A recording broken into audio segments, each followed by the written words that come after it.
Hello and welcome everyone. Today we are discussing about rhinosporidiosis. Rhinosporidiosis is caused by Rhinosporidium seeberi, initially classified as a fungus, but now it is categorized as parasite named Mesomycetozoa. It causes chronic granulomatous mucocutaneous disease and most commonly involve nose, nasopharynx and eye. Now let's learn the mode of infection. The mature form of microorganism known as sporangia contains multiple sporangiospores or endospores. When rupture of this structure occurs in epithelial surface, the endospores are released and activated in contact with tissues and continue with persistence of local invasion and subsequent maturation into trophocytes, and the cycle begin again. Let's see the clinical features.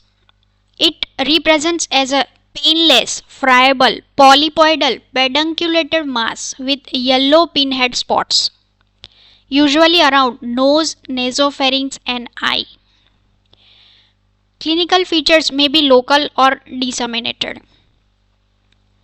The presence of disseminated disease with simultaneous involvement of limbs, trunk and internal organ are mostly seen in immunocompromised conditions.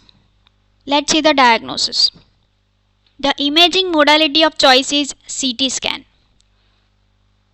CT scan is important to know the site and extent of lesion and ruling out involvement of surrounding tissues like bone.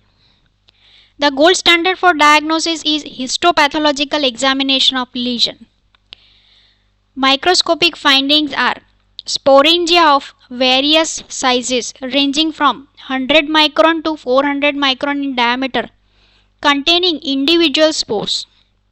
These spores are surrounded by dense eosinophilic wall, which is characteristic of rhinosporidiosis. Important spatial stain for rhinosporidiosis are Grocots, Gomorrhoe's methamine silver, periodic acid strophe, and mucicarmine states.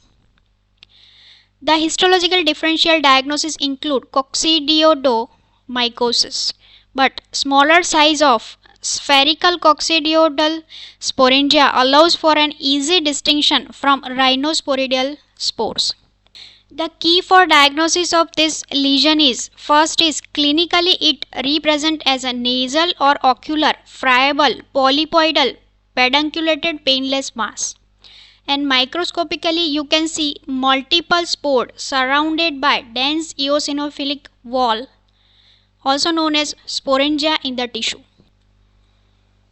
These are the references. Hope you like it. Thank you. Bye. See you in the next video.